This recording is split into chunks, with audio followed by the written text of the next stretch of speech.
Imagine a state where everything just clicks, where you're completely in sync with yourself and the world around you. That's flow. From elite athletes to Zen monks, mastering the method of flow has been their secret to peak performance and deeper self-connection. But this isn't just for the chosen few. Flow is accessible to anyone who knows how to unlock it. In this video, we're breaking down the method of flow, showing you how to master yourself and the world around you through powerful steps that bridge focus, passion, and purpose. Part 1. The struggle of resistance. Max is a high achiever who's used to putting in long hours and striving for excellence. But no matter how much effort he pours into his work, each day feels like an uphill battle. He's constantly wrestling with every challenge, feeling drained as he tries to control every outcome. This relentless push for control leaves him feeling exhausted, overwhelmed, and disconnected from his work and his goals. Eventually, he starts questioning if there's a better way, one that doesn't feel so forceful. On his search for answers, Max stumbles upon Taoism, an Eastern philosophy that seems to stand in stark contrast to everything he's practiced. He reads about the concept of Wu Wei, often translated as effortless action, and becomes intrigued.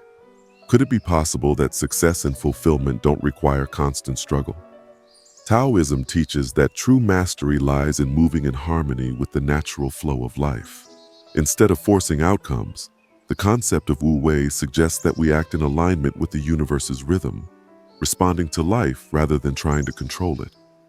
Alan Watts, a renowned interpreter of Eastern philosophy, describes Wu Wei as action without force. It's the idea that the most effective action feels effortless, allowing things to unfold naturally. Max begins to realize that his constant need for control might actually be what's holding him back. By fighting the natural flow, he creates friction and stress. Taoism teaches him that by surrendering control and accepting the present as it is, he can move with life's currents rather than against them. Inspired, Max tries to put this concept into practice. He starts with small adjustments, choosing to let go of minor frustrations instead of letting them consume his energy. When a project doesn't go exactly as planned or an unexpected task pops up, he takes a breath and accepts the situation instead of reacting with stress. This shift from resistance to acceptance helps Max relax, becoming less reactive and more attuned to his natural rhythm. He feels a sense of relief, noticing that when he stops pushing against life's currents, he's less tense and more in sync with himself. Letting go is a powerful first step, but Max soon realizes that true mastery requires more than just acceptance. Part 2. Quieting the mind. As Max takes his first steps in letting go of control, he notices an obstacle that keeps pulling him back: his own thoughts. His mind is constantly buzzing, jumping between worries about the future, replays of past mistakes, and an endless checklist of things he should be doing. This mental chatter feels like an invisible chain, preventing him from fully embracing the present. Determined to find a way through, Max dives into mindfulness and Zen Buddhism, stumbling upon the teachings of Alan Watts. Watts's words resonate deeply with him, especially the concept that our minds rarely allow us to be fully present. Instead, they yank us into the future, where fears take root, or into the past, where regrets linger. This unending cycle of thought keeps us distracted from experiencing life as it unfolds. Inspired, Max realizes that if he wants true freedom and focus, he must learn to quiet his mind. Zen Buddhism teaches that self-mastery is impossible without mastering the mind. The essence of Zen is presence, being here, now, in this moment without the baggage of past regrets or future worries. Watts often compared the mind to a river, suggesting that trying to control our thoughts only creates more turbulence. To quiet the mind, we must allow it to flow naturally, learning to observe our thoughts without being swept away by them. Max begins to understand that presence isn't about emptying the mind, but rather about developing a relaxed awareness. When he observes his thoughts without clinging to them, he finds himself less affected by the mental noise that once dominated his day. Max starts practicing mindfulness in small, intentional ways. He sets aside a few minutes each morning to focus on his breathing, letting thoughts come and go without attachment. He also makes an effort to tune into the details around him, the texture of his coffee mug, the sound of birds outside his window. Slowly, he finds his mental chatter quieting, replaced by a calm clarity he's never experienced before. Max learns that presence brings peace, and that by quieting his mind, he can fully engage with life. With a quieter mind, Max feels a deeper connection to the present, but a new challenge emerges. Part 3. Balancing Ambition and Acceptance. As Max finds his inner calm, he still feels a lingering tension between his ambitions and the philosophy of letting go. He has dreams and goals he's passionate about, but his old approach, one of rigid control and constant worry, now feels out of sync with his evolving mindset. He begins to explore Taoism's teachings on harmony and balance, discovering that ambition doesn't have to mean control, but rather setting intentions with the flexibility to adapt as things unfold. He also reads about modern psychology's flow state, as studied by Mihaly Csikszentmihalyi, who found that people achieve peak performance not by force, but by becoming fully absorbed in what they're doing. In flow, people lose themselves in their tasks, blending ambition with presence, free from stress about outcomes. This concept resonates with Max, and he realizes that true mastery lies in working with purpose, yet without the weight of over-expectation. The Tao teaches that life, like water, flows best when unhindered by rigid force or overbearing control. Max learns that the Taoist approach is to act with intention, but without attachment to results. Taoist sages believe that balance is found in adaptability, setting goals but allowing life to guide you, staying flexible to its changes.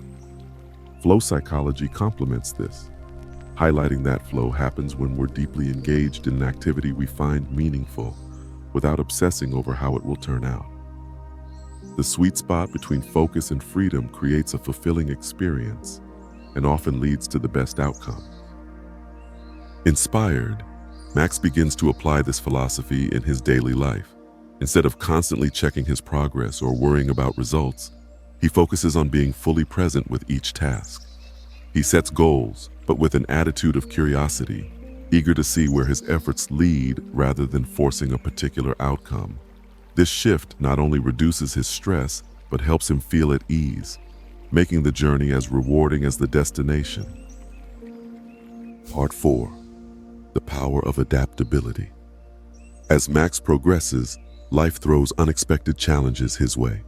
Projects change, relationships shift, and unforeseen roadblocks appear.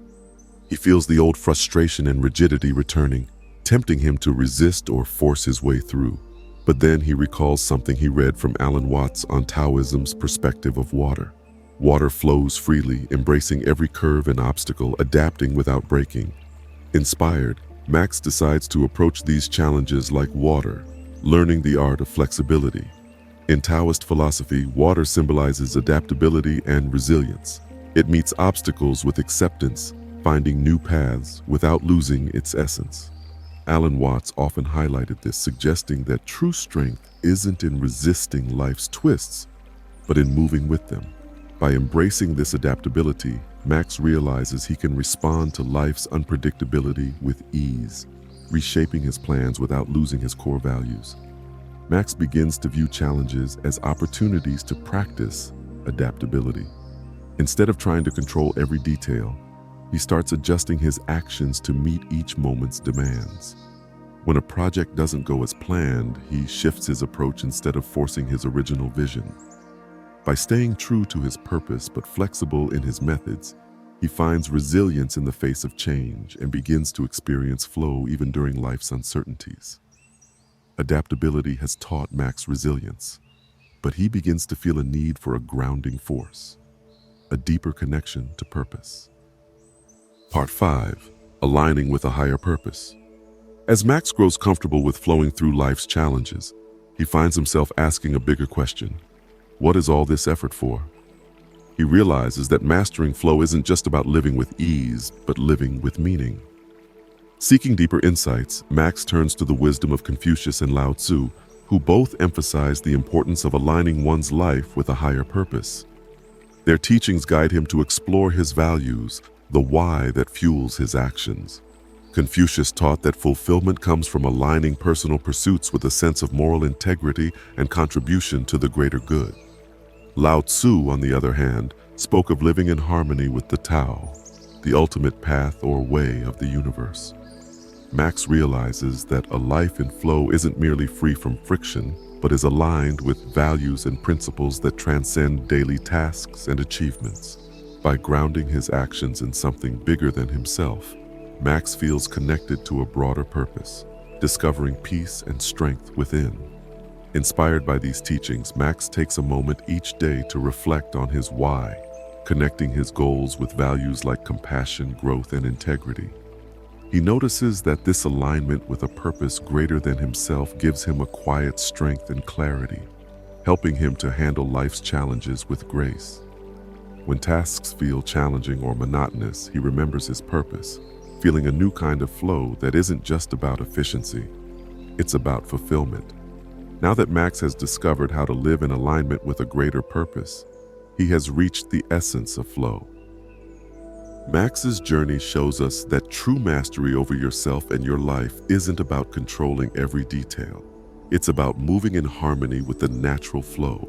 By learning to let go, finding presence in each moment, balancing ambition with acceptance, adapting like water, and aligning with a purpose beyond yourself, you can turn daily challenges into opportunities for growth and ease. Take one small step today.